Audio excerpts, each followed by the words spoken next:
Welcome back to Care for the Common Game. Today, in deck number 885, we're going to talk about Brian's Embarrassment. Um, Cherokee Genesis Engine. 4 mana, we get an 8/8 vehicle. We'll read through the card before I tell you the story. 1 in tap, draw 2 cards, then discard a card, so we're up a card. And then we create a colorless pilot creature token that can crew like it's 2 or greater. Crew 8. Awesome, right? Well, I got this, and I built this deck. Completely finished building it. I went to highlight it, mark it as done on my spreadsheet, and I noticed I hadn't put it on there. And I looked at the card and I was like, it's a legendary artifact vehicle. It's not a creature. I've done built a deck for an illegal commander. So, I go to Twitter. In case you don't know, I tweet a lot. It's mostly Magic and Star Trek. That's pretty much it. But, and do I private message? No, no, no, no, no. I want the world to see it. So, I at Sheldon Meanery, and I say, hey, Sheldon, I think I know the answer to this. Just double checking. Is this a legal commander? No time flat, he gets back to me and says, yes, that's what that last line of text means. Folks, reading the card explains the card. The last line is Cherokee Genesis Engine can be your commander, for those of you listening instead of watching. So of course it ensued, I had pie or egg or whatever it is you have on your face. But anyway, it's a fun deck. I think this may be the highest concentration of artifacts I've ever put in a deck. It just really is. I want to hone in on his or this ability, this draw 2 and discard 1. Since we're up a card, I would like to do that more than once a turn, right? Especially if I want to attack with this 8/8 giant vehicle of some sort. So I've got the Thornbite Staff that automatically, untaps it to when a creature dies. Puppet Strings will untap it. Manifold Key will untap it. And, of course, Dramatic Reversal untaps it all. So let's look at our ramp, shall we? I have a lot of... I've sectioned this a little differently. This is pure ramp, we have the Soul Ring, Marble Diamond, Sky Diamond, Azorius Key Rune, Cluestone, Commander Sphere, and this Automated Artificer. Okay, that's not that much of a drawback, other than it's sick when it comes into play. Now, for card draw, we have a significant amount of card draw. And there's some in the others. Research Thief. Whenever an artifact creature you control deals combat damage to a player, draw a card. Dang near all of our creatures are artifacts. Of course, Thoughtcast, Universal Surveillance. I don't know that I'm gonna. I would have liked for this to have been instant, but I guess it's whatever. Bag of Holding. We are drawing 2 and discarding 1 with our commander's ability. So whenever you discard a card, you just tuck it away up under the Bag of Holding. It even has draw and discard, and you can 4-sack it to get them all back. So that's really neat, especially in an ability where you're going to be discarding cards. Merchant's Dockhand. This is in a couple of decks upcoming. While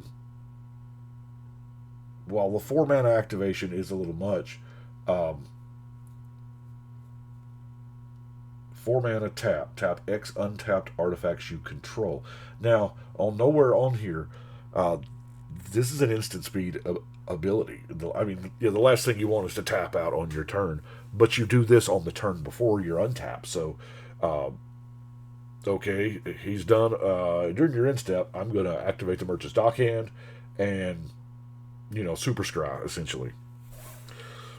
Well, let's look at our vehicles. It was all the vehicles I could scrounge up. The Adare Express. We're going to roll through these pretty quick. Demolition Stomper, Thundersteel Colossus. There's not a whole lot of variety in vehicles. It's a fairly new card type. It just came out with Kaladesh. Heartakirian was a good one. So, a lot of sets have had one or two. There's been, vehicle heavy sets, like Betrayer, the Neon Dynasty. Cultivator's Caravan, good vehicle, also a decent mana rock. Future Sentinel, Fleet Wheel Cruiser, Untethered Express, and the Surge Hacker mech. So, I kind of like this one. Twice the number of vehicles you control. Now let's look at our creatures, because that's the thing about a vehicle deck, is you've got to find that fine line of vehicles and creatures to crew them. Now, that's a lot of creatures. But, I forgot a vehicle. It was in the creature spot. Sky Sovereign. It's an amazing card. I saw Zebex do crazy things with it on the Brainstorm Brewery stream. Did she kill? No, Sheldon won that game. I think she killed Jason with it. Anyway, we have all the goodness. Shimmermere, making all your artifacts have flash. Ethereum Sculptor. Artifacts are -1 cost at 2. At 3, -1 cost on Foundry Inspector. At 4, artifacts are -1 cost on Joris Familiar. Yeah, right? It gets cheap quick. Master of Ethereum in the Precon. Proud to see that. It's an anthem and it's a big boy. Chief of the Foundry, artifact creature anthem. Sharding Sphinx is insane. Whenever an artifact creature you control does combat damage, you get a Thopter token. It's a 1/1 flyer. Just cuz.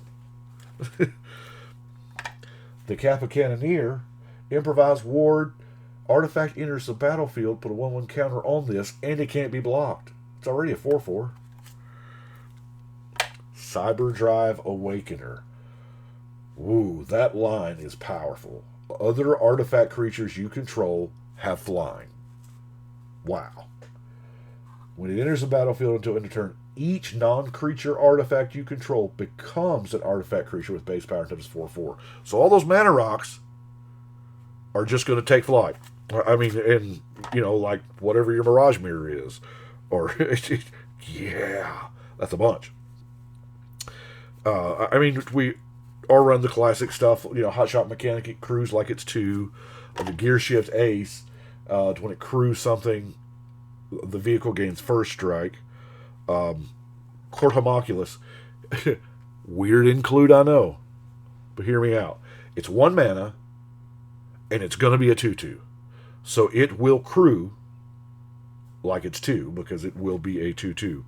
Now, that brings me to Kotori. Y'all have already done the deck on Kotori. Vehicles you control have crew 2. Then, of course, you can give 1 lifelink in Vigilance. But vehicles you control have crew 2 solves all those big crew costs that you saw on those vehicles.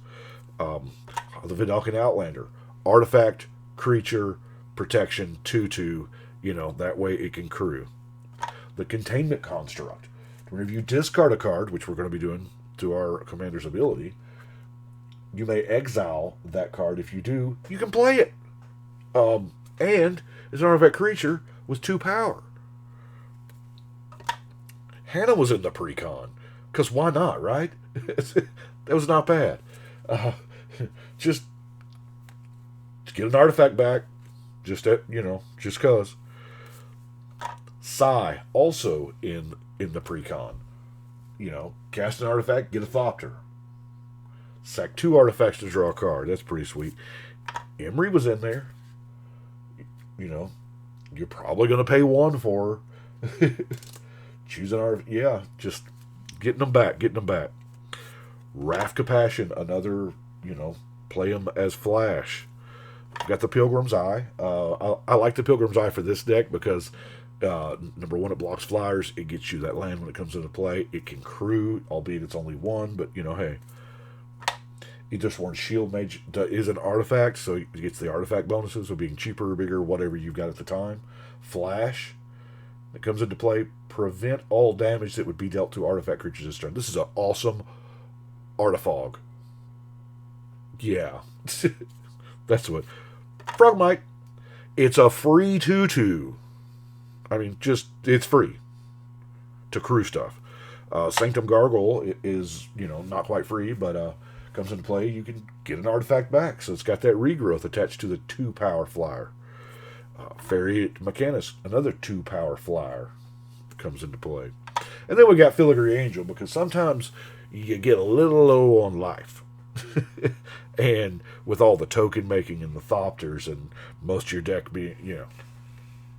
Yeah, she's 8 mana, but I don't feel like that's a bridge too far for this deck.